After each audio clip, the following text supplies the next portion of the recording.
ప్రతిరోజు ఈ వాగ్దానాలను వింటూ దేవుని వాక్యంలో బలపరచబడుతున్నారని ఆశిస్తున్నాము. అలాగే మీ స్నేహితులకి, మీ బంధుమిత్రులకి ఈ వాగ్దానాన్ని షేర్ చేయండి. ఇంకా మన ఛానల్ని సబ్స్క్రైబ్ చేసుకోకపోతే వెంటనే వెళ్ళి సబ్స్క్రైబ్ చేసుకోండి. పక్కన్న బెల్ ఐకాన్ని యాక్టివేట్ చేసుకోండి. Praise the lord. దేవుని బిడ్డలందరికీ నా హృదయపూర్వక వందనాలు. ఉదయకాలం దేవుని యొక్క వాగ్దానం ధ్యానం చేసుకుందాము. యెషయా గ్రంథం 54వ అధ్యాయం 10వ వచనము.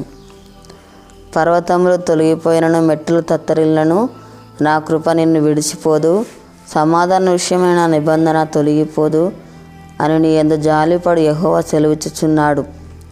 దేవుడు ఒక వాగ్దానం మన పట్ల చేస్తున్నాడు. పర్వతంలో తొలగిపోయినప్పటికీ, మెట్టలు తత్తరిల్లినప్పటికీ దేవుని కృప మనల్ని ఎన్నడూ కూడా విడిచిపోదు. దేవుడు ఎల్లప్పుడూ మన ఎడల కృప చూపే దేవుడే అంటున్నాడు. మన ఎడల దయ చూపిస్తాడు. మన ఎడల కనికరము చూపించే దేవుడు అంటున్నాడు. మన ఎడల జాలి పడుతున్నాడు. మన పట్ల దేవుడు గొప్ప కార్యములు జరిగించే దేవుడే అంటున్నాడు. దేవుని కొరకు మనము యథార్థంగా జీవించే వారిగా ఉండాలి. దేవునికి ఇష్టలుగా మనము జీవించాలి. అనుక్షణం దేవుడు మనల్ని కాపాడే దేవుడే అంటున్నాడు. భద్రపరుస్తాడు, సంరక్షిస్తాడు. ఆపత్కాలంలో దేవుడు మనల్ని ఆదుకునే దేవుడే అంటున్నాడు. ప్రతిదినం మనం దేవునితో సహవాసము కలిగి ఉండాలి.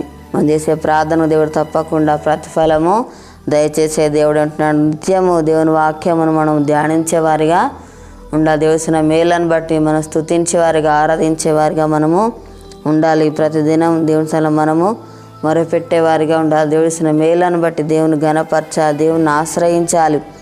వ్యక్తిగతంగా ప్రార్థన జీవితం మనము కలిగి ఉండాలి. దేవుని నిరీక్షణ, బలమైన విశ్వాసము కలిగి ఉండాలి. శ్రేష్టమైన ప్రతి ఆశీర్వాదాలను దేవుడు మనకు అనుగ్రహించే దేవుడు అంటున్నాడు. మన యొక్క భారంనంతా కూడా దేవుడు తొలగించి, మన యొక్క భారాన్నంతా కూడా దేవుడు మోసే దేవుడు అంటున్నాడు. మన యొక్క బాధలన్నీ కూడా తొలగిస్తాడు. సమస్యలన్నీ కూడా తొలగించి సంతోషాన్ని దేవుడు మనకు దయచేసే దేవుడు అంటున్నాడు. మనకు న్యాయం తీరుస్తాడు. ప్రతి అక్కరాలు కూడా దేవుడు తీర్చే దేవుడు అంటున్నాడు. మనల్ని పోషిస్తాడు. అనుక్షణ దేవుడు మనల్ని కాపాడే దేవుడు అంటున్నాడు. మన కాపరిగా ఉండి మనల్ని నడిపిస్తాడు. మనం దేవుని కొరకు పరిశుద్ధులుగా జీవించేవారిగా ఉండాలి. దేవునికి సాక్షులుగా మనము నిలబడేవారిగా ఉండాలి. దేవుని మాటకు మనం లోబడేవారిగా ఉండాలి. దేవుని భయభక్తులు మనము కలిగి ఉండాలి. దేవుని చిత్తాన్ని మనం జరిగించే వారిగా ఉండాలి. ప్రార్థన చేసుకుందాము. స్తోత్రం తండ్రి, పరిశుద్ధుడా, గొప్ప దేవానికి వందనాలు ప్రభా. అయానికి స్తోత్రాలు. ఆయన పర్వతము తొలిపోయినప్పటికీ ప్రభా, మెట్టలు తత్తరిల్లినప్పటికీ ప్రభా, అయా నీ కృపతనములు విడిచిపోదని చెప్పిన దేవుడు నాయనకి స్తోత్రాలు. మేడల ప్రభా, నిత్యము కృప చూపుతున్న దేవుడో ప్రభా, నాయన కనికరపడుతున్న దేవుడు, జాలి పడుతున్న దేవుడో ప్రభా, అయా నీకు స్తోత్రాలు నాయన. తండ్రి కనికరము చూపిస్తున్నావు ప్రభా నాయన. అయా నీకు వందనాలు ప్రభా. తనములు ఎంతగానో ప్రేమిస్తున్న దేవుడో ప్రభా, నీకు స్తోత్రాలు నాయన. తండ్రి అయా నీకు వందనాలు. ప్రభుని పోషించే దేవుడు, సంరక్షించే దేవుడు, భద్రపరిచే దేవుడవు నాయన. అనుక్షణం కాపాడే దేవుడవు ప్రభా, నీకు స్తోత్రాలు అయ్యా. తండ్రి అయా మాకు తోడుగా ఉండి నడిపించేవాడవు అయ్యా, నీకు స్తోత్రాలు ప్రభా. ప్రతిదినం ప్రభా నాయన నీ సలా మొరపెట్టేవారిగా ఉండాలి ప్రభా. చేస్తున్న మేలను బట్టి ప్రభా నేను స్తుతించేవారిగా ఉండాలి ప్రభా. శ్రేష్టమైన ప్రతి ఆశీర్వాదాలు ప్రభా మాకు అనుగ్రహించే దేవుడు నాయనకి స్తోత్రాలు. తండ్రి నాయన అయా నీకు వందనాలు ప్రభా. తండ్రి మాకు మేలు చేసే దేవుడు, సహాయము చేయవాడో ప్రభా, నీకు స్తోత్రాలయ్యా. అయా మేము తనని ఆశ్రయించేవారిగా ఉండాలి ప్రభా నాయనకి స్తోత్రాలయ్యా. తండ్రి ఈ సయానికి వందనాలు ప్రభా. మా దేశానికి అనుకరించండి అయ్యా. ప్రతి ఒక్కరికి మారుమనసు రక్షణ దయచేయి ప్రభా.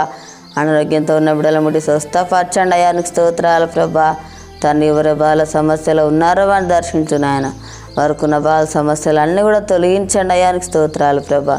తండ్రి అప్పులతో బాధపడుతున్న బిడ్డలు దర్శించిన ఆయన, వరకు అప్పులు తీర్చి ఆశ్రయించి దీవించిన ఆయన. అయ్యా నీకు స్తోత్రాలు ప్రభా. యొక్క వాగ్దానం ప్రతి ఒక్క జీవితాలలో నెరవేర్చి మాయ పొందమని ఏస్తున్నాములు అడుగుచున్నాం తండ్రి, ఆమేన్. ఈ ఉదయకాల వాగ్దానం ఎత్తుపట్టి ప్రార్థనీయుడిగా మనలో కృప చూపే దేవుడు అంటున్నాడు. ఈరోజు పిల్లలు జరుపుకున్న వారికి, పిల్లలు జరుపుకున్న వారికి నా హృదయపూర్వక శుభాకాంక్షలు తెలియజేస్తున్నాను. దేవుడు మిమ్మల్ని దీవించును గాక, ఆమేన్.